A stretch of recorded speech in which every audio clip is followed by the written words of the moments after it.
जैसे आपका सवाल है क्या ये करने से प्रोफेसर की बहाली होगी या शिक्षा में सुधार होगा, तो मेरा एक कहना है जो एक मतलब जो क्वालिटीपूर्ण एजुकेशन थी हमारी, जिसको ख़त्म कर दिया गया, उसको आम जो छात्र है उसके सामने लाना पड़ेगा ना। एक मतलब डिस्कोर्स जो हमारे देश में या राज्य में किसी और प्रकार का चल रहा था, जो रोज़गार और शिक्षा पे सेंट्रलाइज हुआ, तो तमाम सरकार आती है अपने अनुसार पॉलिसियाँ बनाती है। तो हम लोग का तो एक जो पॉलिसी न्यू एजुकेशन पॉलिसी है, हाइफा है, हायर एजुकेशन फंड है। पहले यूनिवर्सिटी ग्रांट कमीशन हुआ करती थी जो सरकार को यूनिवर्सिटी को फंड करती थी, अब तो लोन सिस्टम कर दिया गया है। बट संगठन तो इससे पहले भी बहुत सारे हुए हैं, उनका कहाँ कुछ फ़ायदा मिला? अभी भी कितने सारे जो वैकेंसीज हैं उसी तरह से पड़े हुए हैं, फिर भी कहाँ कोई फ़ायदा हो रहा है इससे संगठन का? हाँ, तो बात आपका सही है, आप जो बोल रही हैं। 92 के बाद अगर हम देखें विश्वविद्यालयों में या प्राइमरी एजुकेशन में तमाम जगह सीटें खाली पड़ी हुई है। देखिए, दरअसल जो सरकार हमारे यहाँ चल रही है वो माफिया, जो कॉरपोरेट माफिया है, जो एजुकेशन माफिया जिसको हम बोलते हैं, जो प्राइवेट एक एजुकेशन को बढ़ावा देना चाह रही है, इन लोगों का दबदबा सरकार में बढ़ गया है। तो ये लोग चाह रहे हैं जो हमारी जो सरकारी शिक्षा थी, शायद आप भी पटना विश्वविद्यालय की छात्रा है, जो भी हो, हम लोग भी वहीं से हैं, एक उनको ख़त्म करने की हमारे देश में साजिश चल रही है। कोई भी सरकार हो, कोई भी गवर्नमेंट हो, ये पॉलिसी बना रही है जो इस शिक्षा को ख़त्म करो सरकारी को, तभी ना उसकी प्राइवेट दुकानें चलेगी। तो ये तमाम जो षड्यंत्र है उसी को उजागर करने के लिए हम लोग का कन्वेंशन है। एक प्रयास लगातार जारी है। हम लोग के तमाम जो लेफ्ट संगठन है, देश में हमेशा एक प्रयास ही किया गया। 200 साल ब्रिटिश औपनिवेशिक शासन रहा, उसके बाद भारत आज़ाद हुआ, 75 साल हमारी आज़ादी की हुई है, तो हम लोग भी प्रयास अच्छा, एक सवाल और, क्या बीजेपी को हटा देने से, अगर सरकार हटा देने से क्या ये सब चीज़ें फुलफिल हो पाएंगी? देखिए, बीजेपी की जो सरकार है ना, वो एक कैपिटलिस्ट लॉबी वाली मतलब सरकार है। आप दिन रात पार्लियामेंट में अपोजिशन की बात सुनते होंगे, जो अडानी समर्थित सरकार है, बिरला समर्थित सरकार है। जो आप कॉरपोरेट लॉबी सरकार होगा ना, तो उन्हीं के लिए ना पॉलिसी बनाएगी, एक जनवादी सरकार जिसको बोलते हैं। बाकी स्टूडेंट्स का तो ये भी कहना है कि नरेंद्र मोदी की जो सरकार है वो बहुत अच्छा काम कर रही है, एजुकेशन को बढ़ावा दे रही है। वहीं आप दूसरी तरफ आप लोगों ने संगठन किया हुआ है और कह रहे हैं कि बीजेपी अच्छा से काम नहीं कर रही है, या फिर एजुकेशन पॉलिसी अच्छा। नरेंद्र मोदी सरकार ने 2020 में न्यू एजुकेशन पॉलिसी लाई है। आप स्टूडेंट हैं तो आपको पता होना चाहिए, जो न्यू एजुकेशन पॉलिसी जो प्रॉपर प्लानिंग की तरह नहीं लाया गया, ऐसे ही सरकार पॉलिसी लागू कर दी गई। जो 4 ईयर प्रोग्राम लाया गया इनके द्वारा, आज हमारे बिहार के विश्वविद्यालयों के जो हालात है, पहले बीए में 3 एग्ज़ाम होता था, ईयर वाइज था, आज एक सेमेस्टर में 3 एग्ज़ाम है, 8 सेमेस्टर हुआ, 24 एग्ज़ाम कंडक्ट कराना पड़ता है। इनके पास तो वो इंफ्रास्ट्रक्चर नहीं ना पॉलिसी लागू करने के लिए, तो ये तो शिक्षा को बर्बाद करना ही हुआ ना। आप सिलेबस में संशोधन कर रहे हैं, इतिहास, राजनीति, तमाम जो डेमोक्रेसी है उसे छेड़छाड़ कर रहे हैं। आप अपनी थॉट परोस रहे हैं, जिसकी गणेश जी ने 6000 लीटर दूध पी लिया। इससे पहले हमारे यहाँ एटम बम बनाया जाता था, परमाणु बम बनाया जाता था। ये सब जो तमाम चीज़ें निकल के कहाँ से आ रही है? यही मतलब एक प्रकार का तोड़ मरोड़ को जो शिक्षा को पेश किया जा रहा है। क्या हमारी जो संस्कृति थी किसी से ख़राब तो नहीं है? हमारे यहाँ बौद्धिज्म का उद्गम हुआ, हमारे यहाँ हिंदुज़म का उद्गम हुआ, हमारे यहाँ हमारी संस्कृति सभ्यता सबसे मजबूत रही। तो क्यों आप ये बात छेड़ रहे हैं बार बार? जो कृष्ण जी के प्रपोज थे, जो मिसाइल बनाते थे।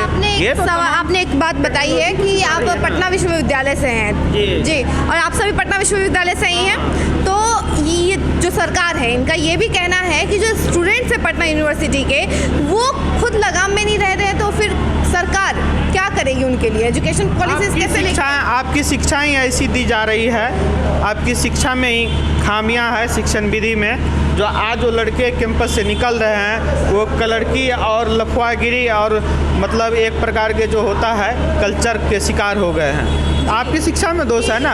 पटना विश्वविद्यालय में आए दिन कुछ ना कुछ घटनाएं सामने आती रहती हैं, कभी कोई घटनाएं कभी कोई घटनाएं। इस तरीके से सरकार भी यही कह रही है कि पटना यूनिवर्सिटी के स्टूडेंट्स का जो है ना लगाम है ही नहीं, तो सरकार करे तो करे क्या उसमें? प्रोफेसर की सैलरियाँ किसके पैसे से दी जाती है? छात्रों के पैसे से, हमारे पैसे से। जो सुपरिटेंडेंट का नियुक्ति होता है छात्रावास में रहने के लिए, जो आवास बना हुआ है रेसिडेंशियल, उनको तो इन्होंने तोड़ के ख़त्म कर दिया गया।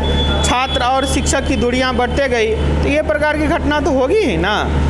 मैं आपको ये भी बता देना चाहता हूँ, जो एक इतिहास रहा है पटना विश्वविद्यालय का, कई सालों से वहाँ पे डायवर्सन एक रहा है, लड़ाई झगड़ का। लेकिन ये भी एक खासियत है पटना विश्वविद्यालय का, तो सबसे ज़्यादा IAS IPS अगर दिया कोई तो पटना विश्वविद्यालय दिया। एक सवाल आप लोगों से और है कि आप लोगों को क्या लगता है कि ये जितनी भी लड़ाइयाँ होती हैं पटना विश्वविद्यालय के अंदर, जो स्टूडेंट्स इतना आक्रोशित हो जाते हैं, तो उनके पीछे रीज़न क्या है, क्यों इतना आक्रोशित? पटना विश्वविद्यालय में जो है, जो एक क्या बोलते हैं, शिक्षा का जो सांप्रदायिकरण किया गया है, हम हिंदू है, तुम मुसलमान है, तुम हमारे साथ नहीं घूम सकते हो, या इस प्रकार की, तो ये तो मतलब एक माइंड में कचरा भरा गया ना। शिक्षण संस्थान में तो ये नहीं पढ़ाया जाना चाहिए। वहाँ तो प्रोफेसर एक सबके लिए इक्वल होता है, वो राइटिस्ट बात भी रखेंगे, लेफ्टिस्ट भी रखेंगे। आप वो शिक्षा तो नहीं ना दे रहे हैं। आप कहीं से पढ़ाई संस्थान से किसी पॉलिटिकल पार्टी से निकल कर आते हैं, उसका एजेंडा थोपना चाहते हैं, गुटबाजी करते हैं। देखिए सबसे बड़ी डिमांड है ना, ये जो ठेके पट्टे पे बहाली निकलने लगी ना, इसमें प्रोफेसर भी मजबूर हो जाता है छात्रों को डांटने के लिए, क्योंकि छात्र को अगर डांटे करेगा, अपोज करेगा तो उसको विश्वविद्यालय से निकाल दिया जाएगा। ये एक डर छात्रों शिक्षकों के मन में भी है। और जहाँ पढ़ाई एक गुणवत्तापूर्ण एजुकेशन की हम बात करते हैं, विचार की संस्कृति की बात करते हैं, वहाँ कचरा परोसा जाता है हमारे कैंपसों में। लड़ाई का एक और भी कारण है, जो हमारा इंफ्रास्ट्रक्चर, जो एक रेसिडेंशियल कैंपस था वो ध्वस्त हो गया। आज मैं 15-18 मेरा सेशन था, तो उस समय भी हॉस्टल नहीं था, बंद ही पड़ा था। लेकिन एक था वहाँ के जो प्रोफेसर थे हमारे HOD, वो आपको फ्रांस से रिसर्च करके आए थे। तमाम जो एक प्रकार का एकेडमिक प्रोफेसर हुआ करते थे और वो छात्रों के बीच में रहते थे। मैं पटना कॉलेज का एक मैम को बताना चाहता हूँ, इकोनॉमिक्स की थी, तो वो अगर छात्र लड़ते रहते थे तो उनके बीच जाते थे, उनसे बात, उसमें उतनी क्वालिटी थी। आज के प्रोफेसर में वो क्वालिटी नहीं रह गया। तमाम जो शोध संस्थान है उसको ध्वस्त कर दिया गया। आप एक जानकारी के लिए मैं बता देना चाहता हूँ, आप चले जाइएगा पटना विश्वविद्यालय, जितनी साइंस की लैब है, आज हमारे देश में सबसे ज़्यादा केमिकल चीन से खरीदा जाता है और हम चीन को अपोज करते हैं। तो क्यों, अगर चीन को अपोज करते हैं तो उनके केमिकल्स भी हम ना खरीदें, हम अपने देश में बनाए। हमारे देश में तो लैब है नहीं, हम तो ध्वस्त कर दिए। हम तो पढ़ा रहे हैं जो कृष्ण के प्रपोत थे, जो परमाणु बम बनाए थे, उन्हीं से यूरोप ने चुरा लिया कॉन्सेप्ट।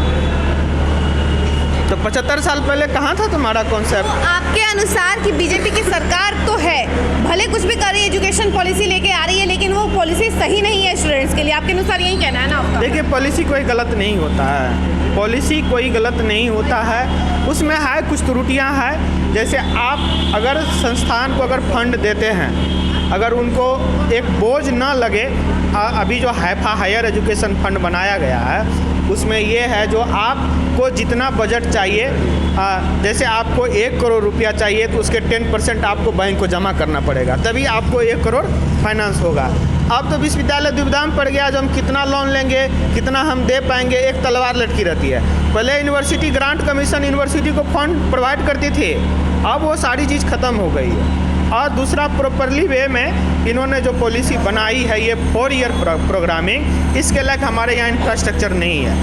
आप तमाम यूनिवर्सिटी का सर्वेक्षण कीजिए ना, 6 साल में BA के सिलेबस पूरा होता है, एग्ज़ाम का सर्टिफिकेट मिलता है। मगध यूनिवर्सिटी, BN मंडल यूनिवर्सिटी।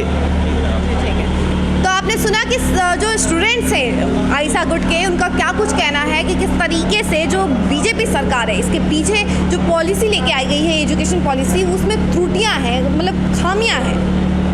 ऐसी तमाम खबरों के लिए देखते रहिए बिहार संवाददाता।